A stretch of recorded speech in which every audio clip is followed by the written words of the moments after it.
To begin, I would like to invite everyone to find someone to look at. It can be anyone, someone you know really well, someone that you don't hardly ever talk to. Now, look at them with just a neutral, blank expression, like you are very much dead inside. Alrighty. Now, try to, what's the word? Lift your cheekbones, so to speak, so to form just a bit of a smush.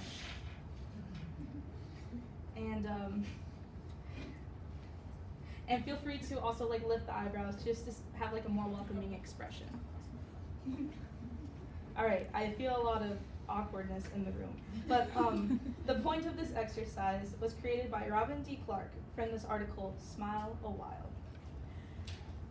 Because the reason I did this was because I wanted to see if there would be any change in your mood. I heard some laughter and I saw some bigger smiles than I first anticipated, so that is a good sign.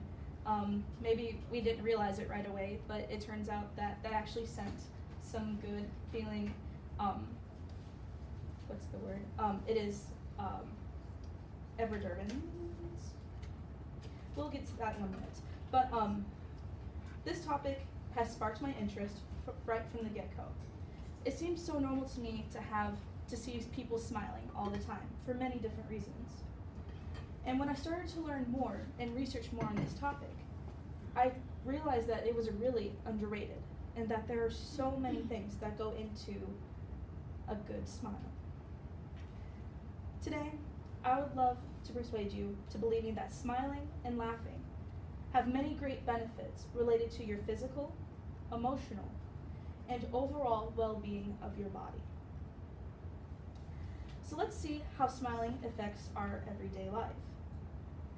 From the excerpt of the book Acta Physiologica, page 1 through 7, the multiple authors talk about how happy expressions and scenarios can help with identifying memory when you meet new people. So if you meet someone new, it is easier for you to, remember their face if they're smiling versus if they just had a neutral expression, such as the exercise we did earlier. If you remember back to my intro, when you remember me mentioning Robin D. Clark's article, Smile a While, she also states that in the article that smiling helps project a professional image. When attending an interview for a job, you kind of want to have the best overall first impression, whether it goes through your wardrobe or the makeup that you do if you're a girl, or maybe the way you style your hair if you're a guy or a girl. But one thing that employers often try to pay attention to is your overall facial expression. And if you sit there during the interview and you looked really bored and kind of out of it, they would think that you were a little less likely to be reliable versus someone who had a very open and welcoming facial expression, such as a simple smile. One more way is that Joan N. Orr explains that in his article, Smile. He talks about how a smile can enhance creativity in everyday engineering work. He quotes, "Instead of thinking of all the modes of failure, you will focus on the ways your designs will successfully meet conditions." When I mentioned how creativity would affect the engineering, he talked about how he would do research studies on the different workers there and see how they would adapt to smiling every single time that they did something versus when they were to just do it without a smile.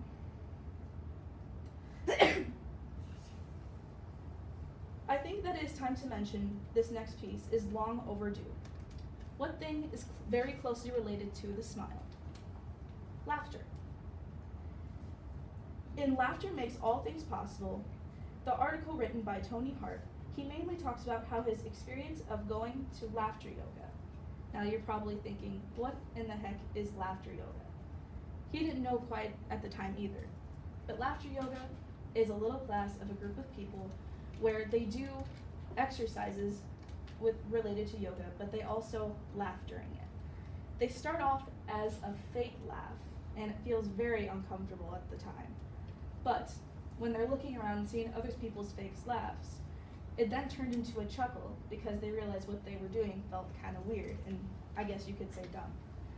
But the chuckles then turned to real laughter, as they tended to have a lot more fun doing it than to just be sitting there not doing anything but exercise.